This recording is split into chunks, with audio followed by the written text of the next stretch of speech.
Hello, welcome. Today we're going to be cooking some apple, carrot and oat muffins. They're really simple, they're really delicious, and they're even pretty healthy. Hi, my name's Charity. I'm one of the co-authors of a cookbook called Easy Healthy Tasty, which has been written to help you in the kitchen. I was asked to give an online cooking workshop in these strange physical distancing times, but I thought, why not share it with you? So when you're making muffins, there's a few things that we need to keep in mind. Muffins work best when you mix the wet and the dry ingredients together separately first and then mix them all in together. And the reason for that is we don't want to work the flour very much in our muffins. We want to keep them nice and short so that they crumble apart really nicely and they don't get too chewy. The first thing we're going to do when we make our muffins today is put together the dry ingredients in this bowl here. The first thing we're going to add is 2 cups of plain flour.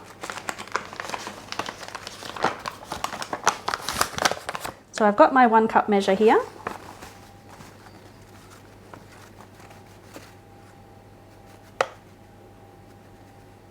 And we're going to say that's 1.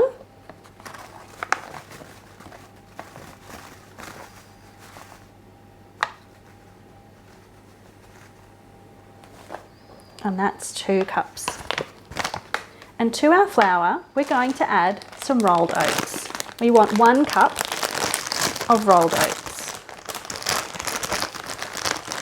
If you've watched our Anzac biscuits recipe, this bag of oats might look familiar to you. If you haven't, you should go and check it out. We're going to add 1 cup of rolled oats. Whoop. There we go. And now we need to add some things to help these muffins rise. We're going to start by adding baking powder. Now that's a bit different to bicarb soda, but we're going to add both, but we're going to start with baking powder. We're going to add 2.5 teaspoons of baking powder. So we need our measuring spoons for this. This is 1 teaspoon. There's 1, 2, and then I need my 1/2 teaspoon measure. So that's 2.5 teaspoons of baking powder. And we're also going to add just a 1/2 teaspoon of the bicarb.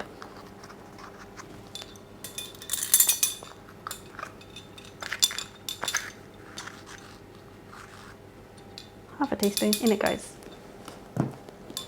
We're going to add to this as well 3/4 of a cup of brown sugar. Now usually in recipes when you're adding brown sugar, what you do is you fill up your measure and then you tap it down a little bit.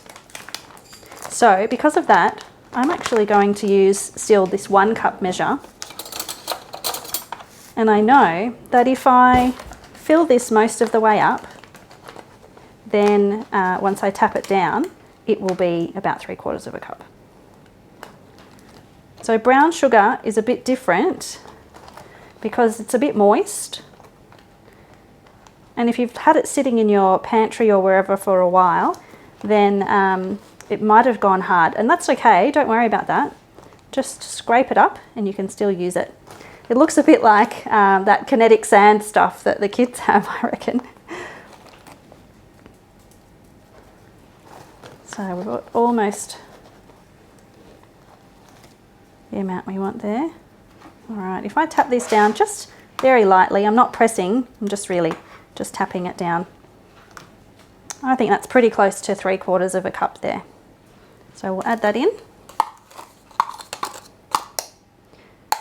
And we're going to add some spices to this as well. So we're going to get our teaspoon measure out again. And we're going to add 1 teaspoon of ground cinnamon. And this measure, the spice measure, doesn't have to be particularly accurate. If you like things really spicy, we'll add a bit more. If you don't really like cinnamon, don't add it if you don't want to. And we're going to add some ginger as well. Again, ground ginger. And again, 1 teaspoon. That'll do.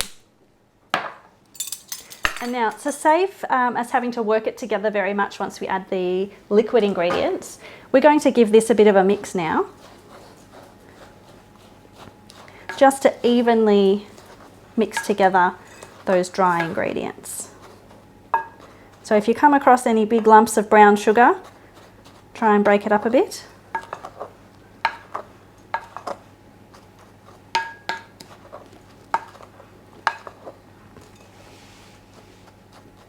Okay, that's pretty good there. And now we can move on to our dry ingredients. So I'll just move this bowl out of the way for a moment. Sorry, we can move on to some of our moist ingredients. The first thing we're going to do is add some apple and some carrot. Now, we need about 2 medium or 3 small carrots. So I'm just going to grab out 3 from the bag here. Actually, I'm going to give these a very quick rinse under the tap.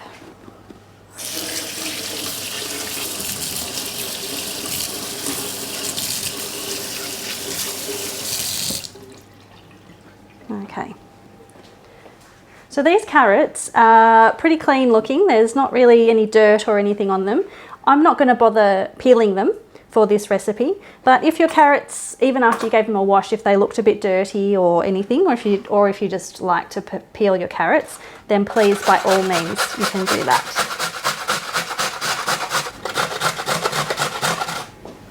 Okay, 3 carrots done. We're going to add those to our bowl of dry ingredients.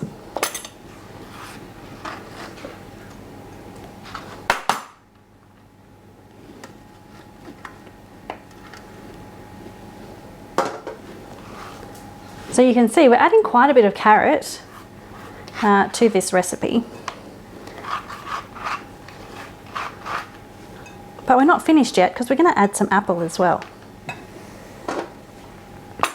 So we'll move this out of the way again. And I'm going to grab 2 fairly small apples. If these were, sometimes you can find those really giant apples. If they were really big, I'd probably just use 1. But if they're fairly small or even medium-sized apples, then definitely go ahead and use 2. It just gives so much more flavour to the final product. I'm just going to give these a quick rinse too. Okay, and again, we're going to grate these apples. What we'll do is we'll grate each of the 4 sides pretty much, just down until we start to get to the core, and then we'll move on. So you can probably start to see here, you can see those lines, not the grating lines, but the bits where you're starting to hit the core. So once we get down to there, that's where we want to turn over to the next side and keep grating.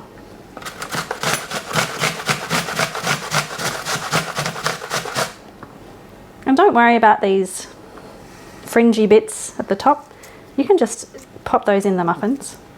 You don't need to waste them. You can grate any corners that you've got as well. Get in all as much of that apple as you can. So we're left with a core. 1 more apple to go. Okay, and now we're going to add the apple to our carrot and dry ingredients.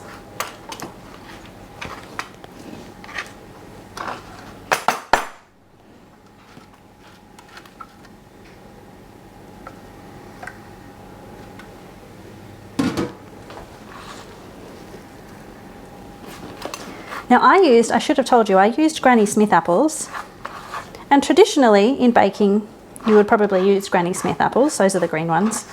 But really, you can use whatever apples are in season, or whatever apples you would normally buy when you go to the supermarket, or whatever apples your family prefers. There's no reason why it has to be Granny Smith.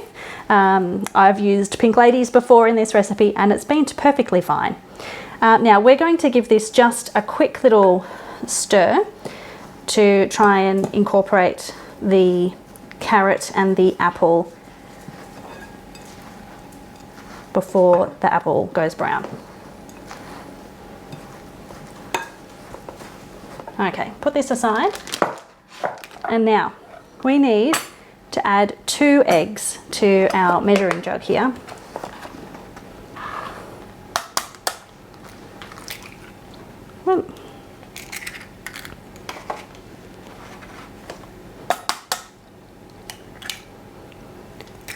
to. And I'm just going to give these a quick little whisk with a fork to break up the yolks and give it a quick little mix together. Doesn't have to be perfect, just a quick little mix there. But I want to add half a cup, just get this one out, that's okay, of milk.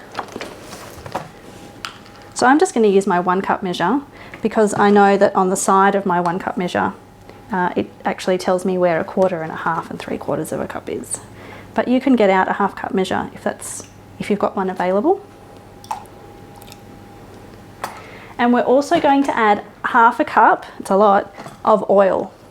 Now you can pick any sort of vegetable oil that doesn't have a strong flavour. So I wouldn't use olive oil in this recipe. I've got sunflower oil here today, but you probably use canola oil or rice bran oil, anything like that will be fine. In a moment, I'll realise that I should have added half a teaspoon of vanilla extract here. So you go ahead and do that now. And now I'm going to get my fork again and just give this a little mix. Okay, our bowl's back here. And now we're going to pour our wet ingredients in with our dry ingredients. And now we want to work reasonably quickly, just to mix it together. Really, all we're trying to do is make sure that there's no lumps of dry ingredients. We're just trying to make everything moist. We're not trying to beat it in. We're not trying to add any air or anything. We're just trying to make everything moist. Because there's plenty of baking powder and bicarb soda in there that's going to give us a bit of lift in the oven. Okay, so I just did a quick little tidy up there so I had room on the bench for the muffin tray and the mixture, and I've realised I forgot to add some vanilla, so I'm just going to do that super quick. We just need about half a teaspoon really.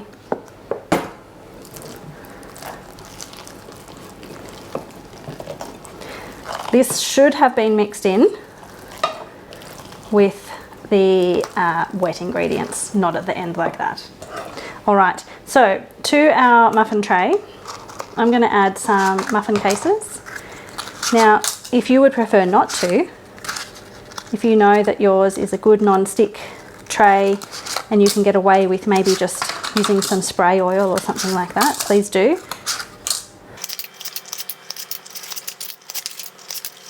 Now these are ready for filling. So with the muffins, they're not going to rise a whole lot.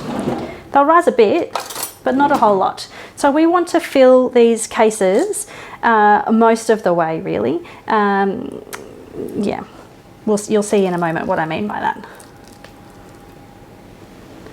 So I'm just going to use a spoon to fill these cases pretty much all the way.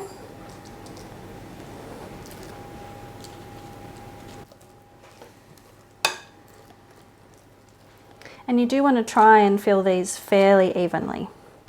So if I look now, I can see that some of these patty pans have a bit less mixture than the others, and I do have a little bit left over in my bowl. So I'm going to neaten those up a little bit.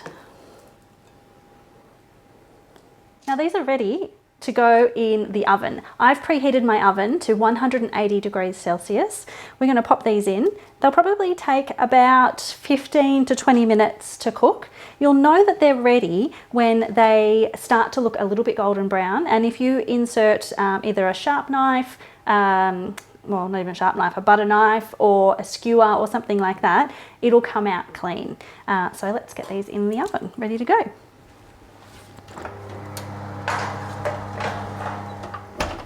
Okay, here we have our muffins.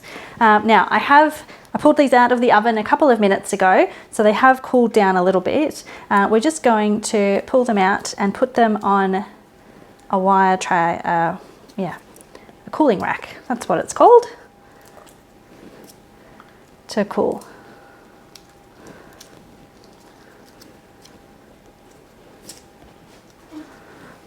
Now these muffins are delicious when they're still warm. So go ahead, let them cool for a little bit, but not too long.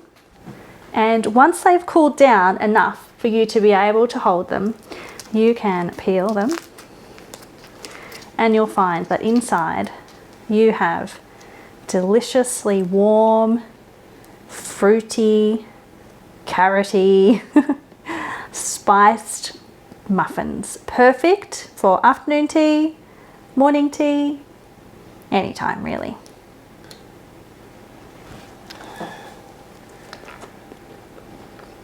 Yep, I've got my afternoon tea ready. You have a good day, and I'll see you next time. Bye.